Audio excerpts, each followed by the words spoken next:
নমস্কার, reporter TV ত্রিপুরায় আপনাদের স্বাগত জানাচ্ছি। আজকের যে স্পেশাল টক শো তাতে সামনেই আমাদের রাজ্যের পঞ্চায়েত নির্বাচন। ইতিমধ্যেই আপনারা জানেন যে আমাদের পার্শ্ববর্তী রাষ্ট্রেও কিন্তু একটা অরাজকতা তৈরি হয়েছে। সেই মুহূর্তে দাঁড়িয়ে আগামী 8ই আগস্ট এ রাজ্যে অনুষ্ঠিত হতে চলেছে আমাদের পঞ্চায়েত নির্বাচন, এবং সেই পঞ্চায়েত নির্বাচনের পূর্বে আমরা এই মুহূর্তে রয়েছি ধর্মনগরের এক নেতৃত্বের সামনে, এবং যার সাথে আপনাদের উনার যে বক্তব্যগুলো, উনার যে কথাগুলো আপনাদের সামনে তুলে ধরবার চেষ্টা করব। অবশ্যই তিনি হচ্ছেন চয়ন ভট্টাচার্য, যিনি ধর্মনগর বিধানসভা কেন্দ্রের গত বিধানসভা নির্বাচনের জোটের প্রার্থী ছিলেন কংগ্রেস প্রার্থী হিসাবে। চয়নবাবু, আপনাকে রিপোর্টার টিভি ত্রিপুরায় স্বাগত জানাচ্ছি। নমস্কার।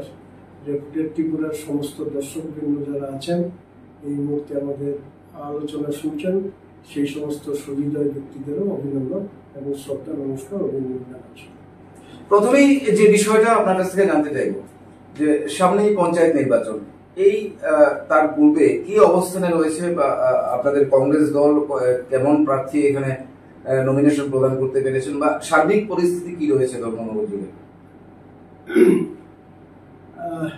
ত্রিপুরা রাজ্যের অবস্থা সবাই অবহিত আছেন। আমাদের ত্রিপুরা রাজ্যে এবং বিশেষ করে বিজেপি শাসিত যে রাজ্যগুলো আছে, সমস্ত রাজ্যে একটা অরাজকতা বিশৃঙ্খল পরিবেশের মধ্যে, তার মধ্যে ব্যতিক্রম নয় ত্রিপুরা। ইতিমধ্যেই আপনারা জেনে থাকবেন বা শুনে থাকবেন, আমাদের মাননীয় মুখ্যমন্ত্রী ডক্টর মানিক শাহ ঘোষণা করেছেন যে 100% আসনে পঞ্চায়েতকে জয়ী হতে হবে। এই স্লোগানটা স্বৈরাচারী এবং স্বৈরাচারী মনোভাবাপন্ন এই স্লোগানটা, স্লোগানকে সামনে রেখে বিজেপি দল গোটা রাজ্যের ন্যায় আমাদের ধর্মনগরেও একটা অরাজকতা পরিবেশ তৈরি করেছে। গণতন্ত্র সুরক্ষিত থাকে যদি আরক্ষা দপ্তর, সাধারণ প্রশাসন এবং সরকার যে দল পরিচালনা করে তারা যদি ইতিবাচক ভূমিকা নেয়, তাহলে গণতন্ত্র সুরক্ষিত। কিন্তু আমাদের ত্রিপুরা রাজ্য এবং ধর্মনগরে গণতন্ত্র নেই। আমাদের ধর্মনগরের যিনি সায়েন্সা আছেন, উনি বলছেন যে 56-এ গণতন্ত্রের বেলায় নেই, এটা বাগপাশা, উর্তি, যুবরাজনগর, এই সেখানে গণতন্ত্র। ধর্মনগরে কোনো গণতন্ত্র কোনো কিছু নেই, এখানে কোনো প্রার্থী দাঁড়াতে দেবেন না। এবং আপনারা শুনে থাকবেন, ইলেকট্রনিক মিডিয়ায় এটা প্রকাশিত হয়েছে, প্রিন্ট মিডিয়ায় প্রকাশিত হয়েছে, প্রকাশ্য দিবালোকে মাইক লাগিয়ে, আমি জানি না ভূভারতে এরকম দৃষ্টান্ত আছে কিনা, আমাদের সাকাইবাড়ি গ্রামে দুপুর 3টের সময় কিছু বিজেপির নামধারী দুষ্কৃতিকারীরা সেখানে প্রকাশ্য ঘোষণা করেছে যে বিজেপি ছাড়া অন্য কোনো দলের যদি প্রার্থী 56 দেওয়া হয় তাহলে বিভৎস অবস্থা হবে। আমরা জাতীয় কংগ্রেস উদ্যোগ নিয়েছিলাম। আপনারা জানেন যে আমাদের জাতীয় কংগ্রেসের নেত্রী গৌরী বিশ্বাস, বৌরাকান্দিতের বাড়ি, তার বাড়ি দুবার আক্রমণ হয়েছে। আমাদের বৌরাকান্দিতে আমাদের বিমান রায়, আমাদের ব্লক প্রেসিডেন্ট, ভাইস প্রেসিডেন্ট, তার বাড়ি আক্রান্ত হয়েছে। আমাদের চন্দ্রপুর গাঁওসভায় আমাদের জাতীয় কংগ্রেসের নেতা আতিকুল ইসলামের বাড়ি আক্রান্ত হয়েছে। আমাদের দুপুরবেলা প্রায় 2:30-এর সময় আমাদের রাগনা গ্রামের মন্টু সিংহের বাড়িও আক্রান্ত হয়েছে। একটা অরাজকতা পরিবেশ ধর্মনগরে বিরাজ করছে। এই আতঙ্কটা হচ্ছে মানুষ, জনগণ বিজেপি থেকে বিচ্ছিন্ন হচ্ছে। এই বিচ্ছিন্ন হওয়ার সুবাদে এরা মানুষের গণতান্ত্রিক অধিকার কেড়ে নিয়েছে, এবং গণতান্ত্রিক অধিকার পৃথিবীর বিভিন্ন দেশে গণতন্ত্র আক্রান্ত হয়েছে। আপনারা জানেন হিটলার, মুসলিন, এরা এই কায়দায় শেষ পর্যন্ত তাদের আত্মহত্যা করতে হয়েছে। আমাদের ত্রিপুরা রাজ্যে এবং ধর্মনগরে বিশেষ করে একটা বেবিচার, ভ্রষ্টাচার এবং অনৈতিক দিনের মধ্য দিয়ে আমাদের অতিবাহিত হচ্ছে। সেই কারণে পঞ্চায়েত নির্বাচনে তো যেখানে আমাদের প্রশাসন সাহায্য সহযোগিতা করেছে, আমাদের জাতীয় কংগ্রেসের দল সেখানে প্রার্থী দিয়েছে, এবং আমরা আশাবাদী মানুষ যদি সেখানে ঠিকভাবে ভোট দিতে পারে। হুমকি ধমকি চমকানি এখনই শুরু হয়েছে। যদি এমনটা হয় তাহলে তো রেজাল্ট আশা করতে পারেন এক পেশে হবে। যদি মানুষ ভোট দিতে পারে, নিশ্চিতভাবে আমরা আশাবাদী যে মানুষ তার ভোটাধিকার প্রয়োগ করলে পরে আমরা গণতন্ত্রের জয় হবে, জাতীয় কংগ্রেসের জয় হবে, এটা নিশ্চিত। একদম। চরণবাবু, যে বিষয়টা আপনার কাছ থেকে জানান, যিনি এই মুহূর্তে শাসক দলের বিধায়ক রয়েছেন এই ধর্মনগরে, অর্থাৎ রাজ্যের উপাধ্যক্ষ হিসেবেও তিনি রয়েছেন বিধানসভায়, এই বিশ্ববন্ধু সেন, তিনি একটা সময় কংগ্রেস করতেন এবং কংগ্রেস থেকে তিনি একাধিকবার নির্বাচিত হয়েছিলেন এই ধর্মনগর বিধানসভা কেন্দ্র থেকে। আপনার যে অভিযোগ যে তিনি বলছেন যে সেখানে গণতন্ত্রের কথা, সেটাই যদি সত্যি হতো বা ওনার এই বক্তব্য যদি আমরা সত্যি ধরি, তাহলে বাম আমলে ওনার একাধিকবার এই ধর্মনগর কেন্দ্র থেকে বিরোধীদের দল থেকে জয়ী হওয়া, এই বিষয়টাকে এই মুহূর্তে দাঁড়িয়ে আপনি কিভাবে ব্যাখ্যা করবেন? না, তখনকার সময়ে আপনার ধর্মনগরের যে পরিবেশ, এটা মূলত ডানপন্থী। এখানকার ধর্মনগর 56 মানুষ যারা আছে তারা ম্যাক্সিমাম দক্ষিণপন্থী। সেই সুবাদে তখন তো বামফ্রন্ট সরকার ছিল এবং সেখানে বিভিন্ন ধরনের কলা কৌশল, টাকা পয়সা খরচ করে উনি জয়ী হয়েছে। কিন্তু সেই সময়ে বিশ্ববাবুর যে চলন বলন আর আজকের দিনে এটা আকাশ পাতাল, দিন রাত ডিফারেন্স। ক্ষমতাবিহীন, যখন ক্ষমতা ছিল না, শুধু এমএলএ ছিলেন, ঠিক আছে, কিন্তু ক্ষমতা পাওয়ার পর একটা বিভৎস রূপ আমরা দেখতে পাচ্ছি। এটা আমরা না, এটা ধর্মনগরের সমস্ত মানুষই দেখতে পাচ্ছেন, বিভৎস রূপ। বর্তমানে যিনি স্পিকার সাহেব আছেন, বিভৎস রূপ। এবং আপনারা জানেন যে এই নির্বাচনে জয়ী হওয়ার পরেও বাড়িতে ডেকে নিয়ে 2জন শিক্ষক মশাইকে দৈহিকভাবে নির্যাতন করেছেন। এটা মানে খুব দুর্ভাগ্যজনক, খুব দুর্ভাগ্যজনক। উনি জনগণের এখন এই গেল কয়েক বছরে উনি এবং ওনার দল জনগণ থেকে বিচ্ছিন্ন হয়ে গেছে। সুবাদে এখন ভয়, ভীতি, এগুলোই একমাত্র হচ্ছে হাতিয়ার। মানুষ নিশ্চিতভাবে মানুষ সংগঠিত হচ্ছে। অত্যাচার শেষ কথা বলে না, গণতন্ত্রের শেষ কথা বলে মানুষ সংগঠিত হচ্ছেন। এবং আপনারা জানেন যে গেল বিধানসভা নির্বাচনে জয়ী হয়েছেন উনি, ঠিক আছে, প্রতিদ্বন্দ্বিতা হয়েছে, জয়ী হয়েছেন, যদিও ডিফারেন্স অনেকটা কমেছে। আমরা তো মাত্র 2 থেকে 2.5 মাস কাজ করার সুযোগ পেয়েছি। আমরা সবার কাছে পৌঁছতেও পারিনি, আমাদের সাংগঠনিক দুর্বলতা আছে, অস্বীকার করে লাভ নেই।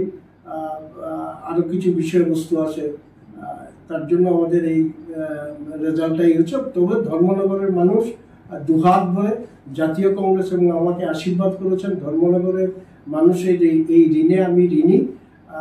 আমি বর্তমানে ধর্মনগর মানুষের স্বার্থে, ধর্মনগরের স্বার্থে মানুষ ঐক্যবদ্ধ হচ্ছেন এবং আমার বিশ্বাস যে যদি চলতে থাকে তাহলে ধর্মনগরে মানুষ আরো বেশি বেশি করে মানুষ বিজেপির অস্তিত্বই ধর্মনগরে ভবিষ্যতে থাকবে। আপনার কাছ থেকে একটা বিষয় জানার আমার ইচ্ছে হচ্ছে, সেটা হচ্ছে যে আপনি যখন গত 2023 সালে প্রার্থী হয়েছিলেন, আমরা বিভিন্ন সংবাদ মাধ্যমে আপনার খবরও, আপনাদের পাশাপাশি বিজেপি কিংবা আপনাদের খবরও আমরা পরিবেশন করেছি, খবর কভার করেছিলাম। সেই জায়গায় দাঁড়িয়ে কংগ্রেসের যে অবস্থান সেই সময় ছিল, আমরা যদি দেখি যে গত লোকসভা নির্বাচন, সেখানে লোকসভায় 100টি আসন, ইতিমধ্যে হয়তো বিরোধী জোটের, ইন্ডিয়া জোটের সেই আসন সংখ্যা বেড়েছে। সেই জায়গায় তখন কিন্তু সেরকম কিছুই ছিল না। সেই জায়গায় আপনি অল্প কিছু ভোটের ব্যবধানে এই বিশ্ববন্ধু সেন জয়ী হয়েছিলেন এবং ওনার কাছে পরাস্ত হয়েছিলেন কংগ্রেসের প্রার্থী হিসাবে। সেই জায়গায় দাঁড়িয়ে আজকে যে পরিস্থিতি ভারতবর্ষে, গোটা ভারতবর্ষের এবং ধর্মনগরে, যেটা আপনি বলছেন যে পরিস্থিতি দিনের দিন শাসক দলের কিংবা বিশ্ববন্ধু সেনের প্রতি আস্থা হারাচ্ছে ধর্মনগরের মানুষ, কি বলবেন? মানে আপনি কি আশার আলো দেখছেন আগামী দিনে? এর জন্যই তো এবারকার পঞ্চায়েত নির্বাচনে প্রার্থী যাতে না দিতে পারে বিরোধী দল, তার জন্য তো এই তো হুমকি ধমকি চমকানি, এটা তো দুর্বলতার লক্ষ্য না। 70% আসনে কিন্তু সারা রাজ্যে বিজেপি ইতিমধ্যে বিনা প্রতিদ্বন্দ্বিতায় জয়ী হয়েছে। ঠিক আছে, এটা বললাম তো যে জনগণ থেকে শুধু ধর্মনগর না, গোটা রাজ্যে মানুষ বর্জন করছেন বিজেপিকে। এবং ধর্মনগরে বিশেষ করে বুঝতেই পারছেন এটা সবলতার লক্ষণ, এটা বিজেপির দুর্বলতার লক্ষণ। প্রার্থী তারা করতে দিল না। গণতন্ত্র শক্তিশালী হয় প্রতিদ্বন্দ্বিতা করলে পরে, তো প্রতিদ্বন্দ্বিতা কি হচ্ছে না, তো ফলে মানুষের প্রতি এরা বিশ্বাস রাখতে পারছে না বা মানুষকে এরা সেই রকম যে মানুষের যে চাহিদা, ধর্মনগরের যে মূল চাহিদা, আমাদের ধর্মনগরের চিকিৎসা ব্যবস্থার দুর্ব্যবস্থা, আমাদের ধর্মনগরের একটা সেন্ট্রাল স্কুলের দাবি ছিল, এটাও সাতবাও জলের নিচে চলে গেছে। ধর্মনগর রেল ডিভিশন উনি তো দাবি তুলেছিলেন। আজকে ধর্মনগরের দুরবস্থা, আমাদের ডাবল ইঞ্জিনের সরকার, একটিবারের জন্য ধর্মনগরের এই সেন্ট্রাল স্কুল চাই, ধর্মনগরে আমাদের রেল ডিভিশন চাই। কি বিধানসভার বাইরে একটা আওয়াজ উঠেছে না। ফলে জনগণ থেকে বিচ্ছিন্ন হয়ে এরা আতঙ্কগ্রস্ত হয়ে গেছে। এবং শুধু তাই না, এখন তাদের মধ্যে ভাট বাটুরা নিয়ে লড়াই শুরু হয়ে গেছে। সেই বিষয়টা আপনার কাছে আসছি, যে যেটা আমরা জানতাম যে আপনি বর্তমানে যে দলে রয়েছেন এবং যে দলের প্রতিদ্বন্দ্বিতা করছেন অর্থাৎ ভারতের জাতীয় কংগ্রেস, সেখানে অনেকেই ত্রিপুরার যে অভিযোগ করতো যে কংগ্রেসের মধ্যে অন্তর্ঘাত, কংগ্রেসের মধ্যে গোষ্ঠী বিভাজন, সেগুলো ছিল কিংবা খবরে আসতো। আমরা ইতিমধ্যে সম্প্রতি ধর্মনগরে বেশ কিছু এরকম সংবাদ পেয়েছি যেখানে বিজেপিতে অন্তর্ঘাত, কি বলবেন, ধর্মনগরে কতটা রয়েছে? বিভিন্ন টেলিফোনিক রেকর্ড, বিভিন্ন আপনার যে অভিযোগ, চেয়ারপারসন কে নিয়ে বিভিন্ন ধরনের আলোচনা কিংবা সংবাদ ইতিমধ্যেই প্রকাশিত হয়েছে। এই অন্তর্ঘাতের কি অবস্থা বিশাল করে, মানে বিজেপি অর্থাৎ শাসক শিবিরের মধ্যে? ধর্মনগরের প্রশাসন মুখ থুবড়ে পড়েছে। ডিএম সাহেব এই নো কনফিডেন্স মোশন আনার জন্য চিঠি দিয়েছেন, তারপর চিঠি আবার প্রত্যাহার করেছেন। বিজেপির রাজ্য নেতৃত্ব হস্তক্ষেপ করছে, এটা তাদের দলীয় আভ্যন্তরীণ বিষয়। কিন্তু মূল বিষয়টা যেটা হচ্ছে, ধর্মনগরের মানুষ সরকার থেকে পরিষেবা থেকে বঞ্চিত হচ্ছে।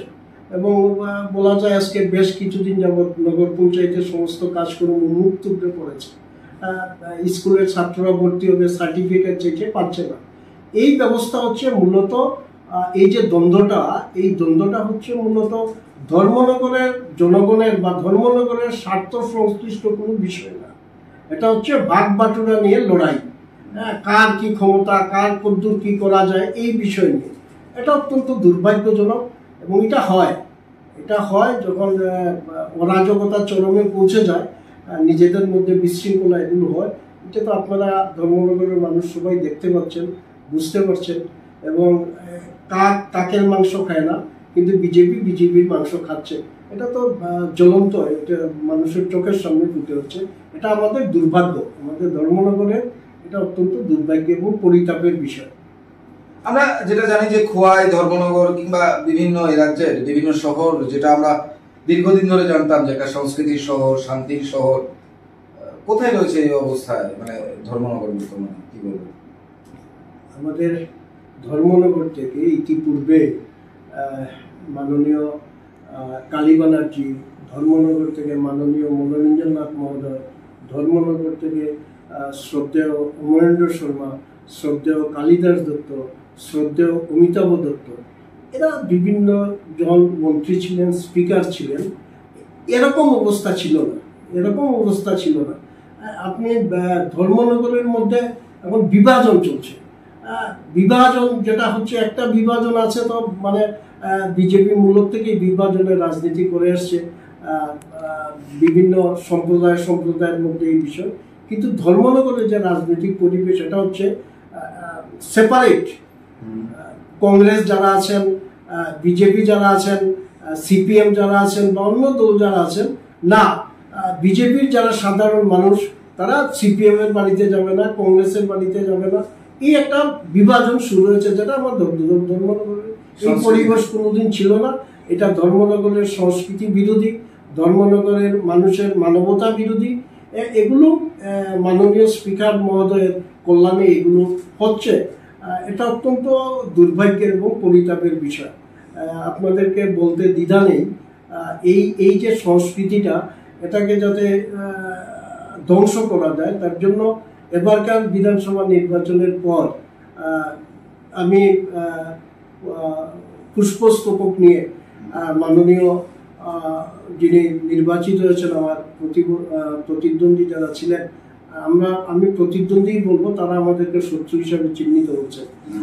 গিয়েছিলাম ওনার বাড়িতে, বিধায়ক বিশ্ববন্ধুর বাড়িতে গিয়েছিলাম, ঢুকতে দেয়নি।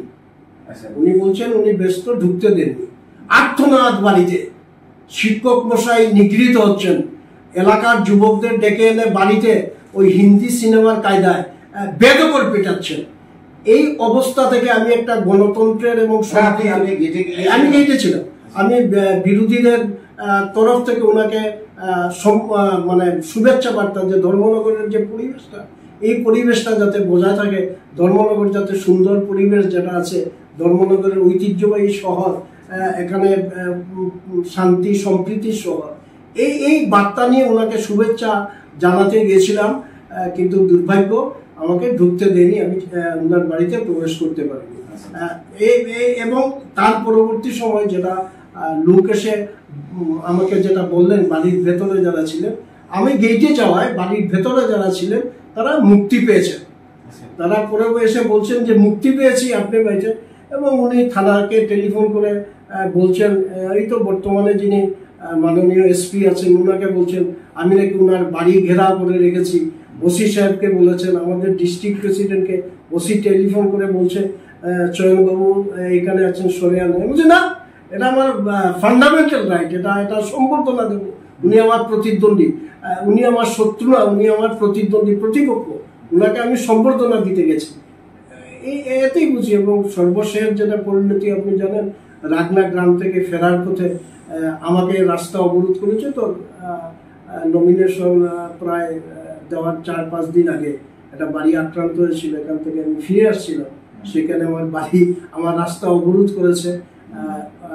তো গ্রামের যারা খেতে কামারে কাজ করছেন তারা ছুটে এসে আমাকে রক্ষা করেছেন।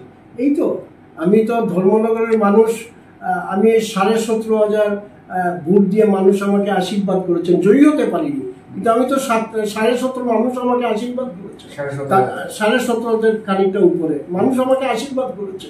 তাদের আশীর্বাদকে আমার পাথেয় করে সামনের দিকে চলা, এই চলাটা যাতে না হয় বাধা দান করছে।